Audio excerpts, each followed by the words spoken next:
wari uzi ko isi ari mwarimu udacika intege? wari uzi ko isi ari umuhannyi utarebwa? ahubwo se wari uzi ko isi ari ishuri ritishyuza? none se bwo wari uzi yuko isi ari ikigeragezo ku banebwe? none se wari uzi ko isi ari umwanzi w'abanebwe? ahubwo se wari uzi ko isi ari umucantege ku bashidikanya? aho hose uri buze kwiyumvamo. ndagira ngo we mushyashya ukore subscribe, like, share ndetse na comment, ubundi nkusobanurire niba uri mu nzira z'isi, nkusobanurire niba uzashobora kugendana nayo. niba utari mu nzira z'isi, aho uri rwose usobanukirwe niba ushobora kugendana nayo cyangwa se niba udashobora kugendana nayo. ariko isi ni ngari, isi ni mbi kandi isi ni nziza. niyo mpamvu harabuzumva bavuga ngo ni isi, abandi ngo isi yarabanze. ese we wahiriwe n'isi cyangwa isi yarakwanze? kora subscribe, like, share ndetse na comment, ubundi nkusobanurire niba ushobora kugendana n'isi cyangwa se niba isi yaragusize. niba yaragusize wiyicarire, niba uri mu nzira zo kugendana nayo, courage. dore ukuntu bimeze rero, isi ni mwarimu udacika intege. weho nanjye n'undi uwo ari we wese, isi ni umwarimu wacu. ubushize narababwiye ngo turimo turigishwa n'isi, kandi isi ni kwigisha, izaguhemba, izaguha akazi, iguhembe, igukoreshe buri kimwe cyose. bivuze ngo isi ni mwarimu kandi utagusaba igihe, ahubwo isi irimo iragusaba igihe cyawe kugira ngo ubashe kwigishwa n'isi. uko byagenda kose uhura n'amasomo y'isi, uko waba umeze kose amasomo y'isi akugeraho. hari byinshi tubona hanze aha, hari ibyo tureba biba ku bandi bantu tubaho, ariko ibyinshi ntibitubaho, kuko isi iyo iri kukwigisha iguha n'umwitozo kugira ngo ikugerageze, igukarange, igufate neza, irebe neza koko niba warashoboye kwigishwa n'isi. ni kenshi dutanga amafaranga mu mashuri. iyo uvutse ukajya mu ishuri, ujya gutanga minerivare, ukagira gute, ukicara hasi ugatega amatwi, ukiga byinshi utazi. ariko niba ari ishuri rya mbere ribaho mu buzima, twanyuhuye naryo cyangwa se uhura naryo, buri iyi si itanga amasomo, kandi igatanga amasomo meza utakwana mu ishuri wizemo, ukavanamo amasomo yakugirira umumaro, kandi amasomo yo mu gihe cya nyacyo uba ugezemo. ntabwo isi iterure ngo ngwino ushyire mu ishuri wige, ahubwo aho ugenda hose ugendana n'umwarimu ari we w'isi. isi irakwigisha kandi isi iragusobanurira, nubyanga iraguhana. niyo navuze ngo isi ni umuhannyi utarebwa. isi ni umuhannyi utarebwa. umuntu wakubiswe akicara hasi akabura amafaranga, akihangana akagerageza kugira ngo abone ifunguro ry'umunsi, bikanga, agateka imitwe bikanga. isi ni ikigeragezo kandi ni umuhannyi ku muntu wanze kugendana nayo. niyo mpamvu ahanini tuzajya tubona hari abantu bafite amafaranga hakaba n'abatayafite. abatayafite si uko batari mu ishuri, n'abandi bose bakiri mu ishuri. nta muntu wiga isi ngo ayirangize byanze bikunze, ndetse nahora agendana nayo agahora mu ishuri ry'isi. ariko iyo isi yakwigishije ukananirana, iraguhana. ukananirana nanone ukaguma mu gihano, ukananirana ukaguma mu gihano kugeza igihe wabashije gusobanukirwa n'isi. hari abantu tujya tubwira ngo koresha amafaranga muri buno buryo birakunda, we ahubwo akumva ko ari inzozi, ari ibyifuzo by'abantu, ari ibitekerezo by'abantu, akumva ko bitashoboka. ariko nagira nkubwire iki ngiki, ukiri mu isi nta kintu kitashoboka. sobanukirwa neza ko uri mu isi nta kintu na kimwe kitashoboka. amahirwe nababwiye ko uhaguruka ukajya kuyasanga, ntuzicare ngo utegereje ko amahirwe azagusanga ahantu ari. rero haguruka ukoresha imbaraga zawe nkeya, niba ufite nyinshi uzikoreshe, ariko icyo uzakora cyose kizakunda ukiri mu isi, kuko isi irakwigisha kandi isi ikanaguhana. iyo wananiranye isi iraguhana. niba wasobanukiwe n'ubuzima wanyuzemo, ukamenya ahantu ushobora kuba waritwaye nabi, ukaba uri kuhumva, byanze bikunze n'isi iri kukwigisha kandi ikaguha n'umwitozo. niguhana ukabura amafaranga uyu munsi, ejo ukayabura, ejo bundi ukayabura, ukamara ukwezi ukiyabura, ariko hari igihe ukwezi gukurikiyeho amafaranga uyabona. hari igihe amafaranga aboneka, hari n'igihe abura, ariko akenshi iyo yabuze hari n'igihe ugira gutyo ukabona amafaranga arabonetse. hari iyi si iba yagusekeye ikongera ikakugerageza ikaguha amafaranga kugira ngo ubashe kugira ikindi kintu yagufasha kandi yakumarira. ariko iyo byanze, isi nayo irakureka rwose. isi ni umwarimu udasaba igihembo. isi ni umwarimu udacika intege, kandi isi ni umwarimu wigisha akanaguhemba. ni ibintu bitatu. isi ni umwarimu udacika intege, isi ni umwarimu uhemba uko byagenda kose, uko byameze kose. isi irakwigisha kandi igashishikara buri munsi kandi ikaguhemba, we kandi ntunayihembe. ikindi cya gatatu, isi ni ishuri ritishyuza. nta kintu na kimwe uzaha isi ari kwaka amafaranga cyangwa se igihembo. nzi neza ko tutabona ibyo twahemba isi. isi ni umwarimu udasaba igihembo, isi ni umuhannyi, isi ni ishuri ritishyuza. nta kintu wabona na kimwe waha isi kugira ngo ikwishimire. cyokoze nugendana nayo izagusekera. niyo mpamvu uzabona hari abantu bahiriwe n'isi, ukabona mu buzima arimo bwose yararyohewe, ukavuga umuntu yarakize, umuntu ameze neza, ni uko yagendanye n'isi agashobora kugendana nayo kandi ikamwigisha. iyo yagendanye n'akamenyerana nayo iramusekera. niyo mpamvu bumva bavuga ngo AI hari ibyo ikora kuko nabo wimenyereje nayo, hari byinshi ishobora kugukorera kubera akamenyerano ufitanye nayo. n'isi niko byakagombye kuba bimeze. ugomba kumenyana n'isi. ni nk'uko wamenyana n'umwarimu kwigisha. niba uri ku ishuri, umwarimu akabyuka mu gitondo akaza akakwigisha, ejo nimugoroba akongera akakwigisha, ejo bundi akongera akakwigisha, ukwezi kugashira, umwaka ugashira. uwo mwarimu aba akuzi pe, nawe kandi uramumenya. kandi iyo akwigisha uricara ugatuza, ugaca bugufi ukamutega amatwi. ibyo akora byose n'ibyo akubwira byose wowe urabyuka ukanabireba.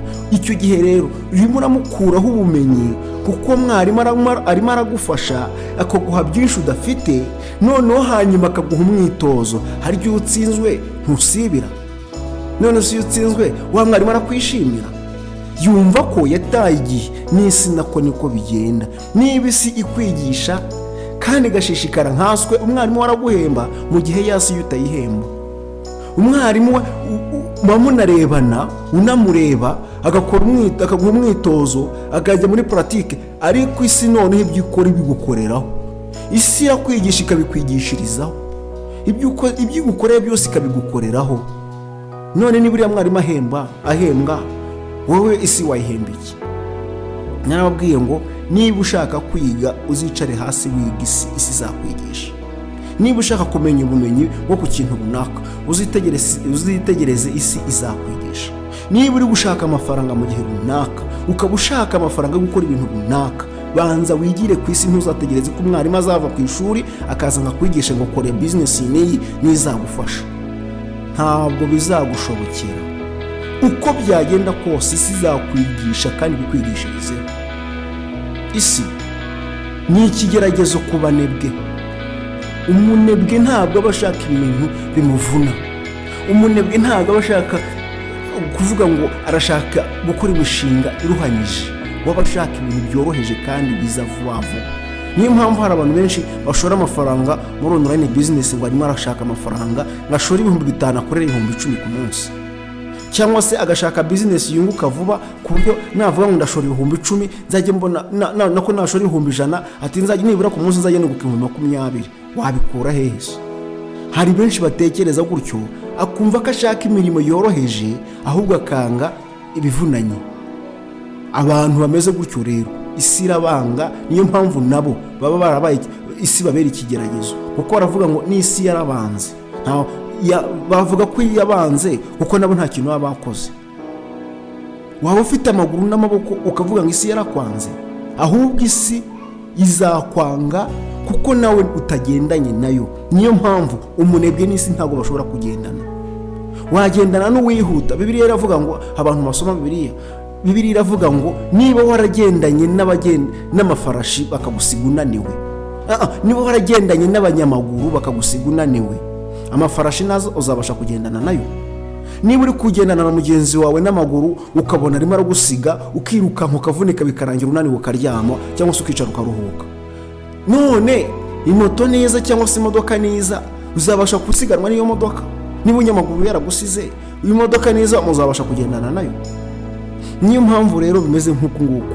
niba umunebwe gukora ikintu bikunanira, gukorera igihumbi bikunanira, kwihangira umurimo washoye amafaranga 10,000 bikunanira, gushakisha udufaranga ukagerageza kugira ngo urebe ko hari ikintu wageraho bikakunanira, kujya mu itsinda ngo uzajye usevinga nibura 1,000 cya buri cyumweru bikakunanira, niba ubona 10,000 ukabirya ku munsi bigahita bishira nta kintu wakoze, none nubona 100,000 ku munsi uzarya amafaranga angana gute? nabyo bikakunanira. niba kubwira ngo ucuruza amakara, shora 10,000 ugende wirangurira amakara bikakunanira. niba byose byanga uvuga ngo ndashaka ibintu byoroheje, ntabwo isi uzagendana nayo, uri umunebwe. niyo mpamvu isi hari ibintu yanga urunuka, yanga ubuswa, yanga umunebwe, yanga hari umuswa, hari umunebwe, hari abantu bashidikanya batajya bemera, urumva abantu batajya babasha kwihangana. ubwo urumva wabasha kugendana n'isi?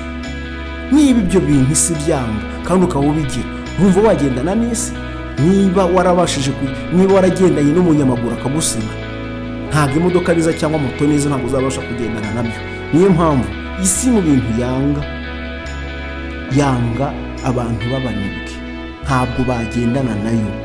isi ni ikigeragezo ku banebwe, isi ni umwanzi w'abaswa, kuko uko byagenda kose niba umwarimu akwigisha ejo akabona urasibiye, mu kundi mwaka akabona urasibiye, ugahora ugenda usibira amashuri ukayarangiza umaze nko gusibira nk'inshuro 10, uri umuswa. uwo mwarimu agira agahinda. niyo ari kukwigisha akwigisha atizeye neza niba uri kumenya, byanze bikunze arashidikanya, ntabwo yemera ko ibyo ari kukwigisha uri kubifata, ahubwo aba yumva ko byanze bikunze ari guta inyuma ya Huye. niyo mpamvu bavuga ngo guta inyuma ya Huye, kuvunikira ubusa.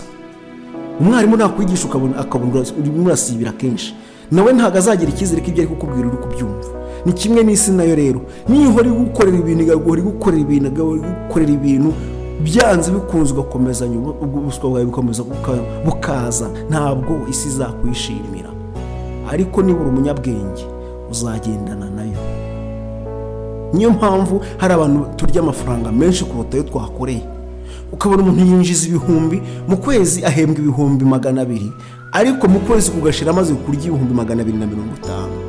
wayi gute ngo ni umunyamibare? ntabwo byakunda. isi izirana n'abaswa, uri umuswa ntiwagendana n'isi.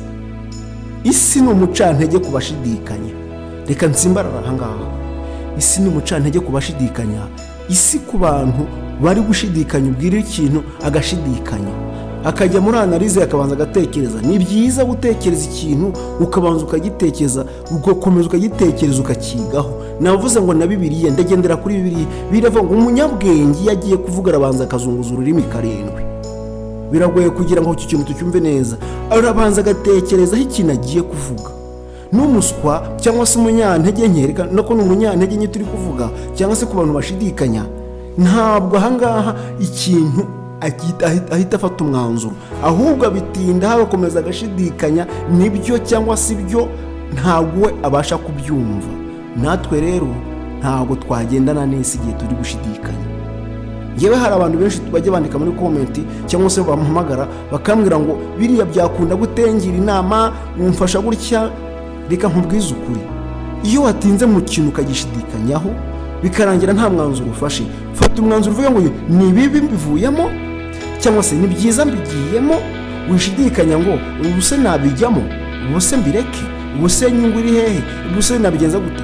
reka nkubwize ukuri, ngewe ukuri kose nakukubwira, kuko ahantu uri ndimo ndagufasha, ndakugira inama y'ikintu wakora icyo ari cyo cyose. mpora mbivuga, icyo wakora icyo ari cyo cyose cyaguhira kandi cyagukira.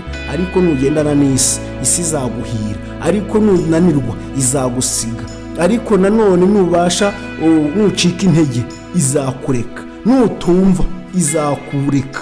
Ni hahandi uzabona umuntu ahora avuga sha narakubiswe. Ese buriya aba yarakubiswe n'iki? Yarakubiswe n'isi. Isi iba yaramukubise, yaramukaranze. Niba umwarimu washobora kukwigisha akavunika bikanga, umwarimu ageraho akakureka. Hari abantu bageraho isi ikabareka pe. Iyo yabaretse n'ahandi usanga umunyarwanda aca umugani ngo amahirwe aza rimwe mu buzima. Buriya umuntu wahiriwe n'amahirwe bikanga asigara avuga ngo amahirwe yaje rimwe mu buzima biranga, cyangwa se akagendana ijambo ngo iyo mbimenya ni ijambo ribi, kuko hari byinshi yaciyemo, ari mu buzima bwinshi yagiye anyuramo, agira amahirwe ariko amahirwe amuca mu nk'intoki biranga. Niyo mpamvu avuga ngo uwangarurira cyangwa se uwansubiza amahirwe nari mfite, cyangwa se akavuga ngo iyo mbimenya, kuko iyo mbimenya ari ijambo niko bavuga. Ariko reka nkugire inama kuri iki kintu, isi umvira isi ugendane nayo, uko n'umwarimu utazagusaba igishoro, n'umwarimu utazagusaba igihe, umwarimu uzahorana nawe utazirirwa uvunika ngo urajya kugira gute, ahubwo n'umwarimu uzakwigisha kandi ibyo yakwigisha bikwigishirizaho. Nugira amahirwe yafatirane. Niyo mpamvu nigeze kuvuga ngo nugira amahirwe onka vuba, kuko ejo uzacuka haze n'abandi, kuko niba isi kugerageje ikaguha igishoro runaka cyangwa se ikagufasha muri buno buryo ukabyanga, izakureka ijye ku bandi. Niyo mpamvu nikureka uzasigarana ijambo iyo mbimenya, cyangwa se amahirwe aza rimwe mu buzima. Hari benshi tubona bagize amahirwe bagagira amafaranga, bikarangira amafaranga bashizeho bakaba bameze nkatwe twese. Ukumva umuntu ngo yari afite amamodoka, afite ama etaje, afite amazu runaka, arinjiza amafaranga ashoboka gutya, ariko nyuma y'igihe gito ukajya kumva ngo barimo araragira inka cyangwa se arimo arahinga, bari mu murima afashe isuka arimo arahinga. Abo bantu tujya tubabona kandi turabazi benshi. Buriya bahora bavuga ngo iyo mbimenya, cyangwa se ni wa wundi wakubwira ngo amahirwe burya aza rimwe mu buzima, kuko isi yaramwigishije, iramuvunikira, imuhoraho, imuhoza ku nkeke, ariko bigeze aho biremera, biza gucamo, iramwatsa, iramusekera, iramwishimira, bigeze aho acika intege, araryama, isi iramureka irigendera.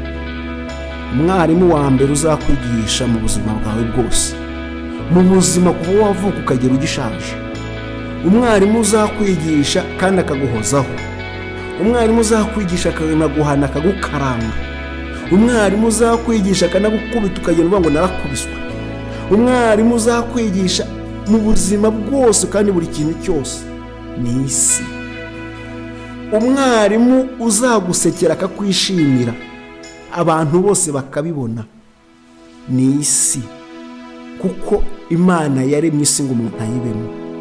Imana iremye isi yigisha n'umuntu kugira ngo abashe kuyigenderamo. Imana imaze kuremwa umuntu n'isi imuha ibimutunga.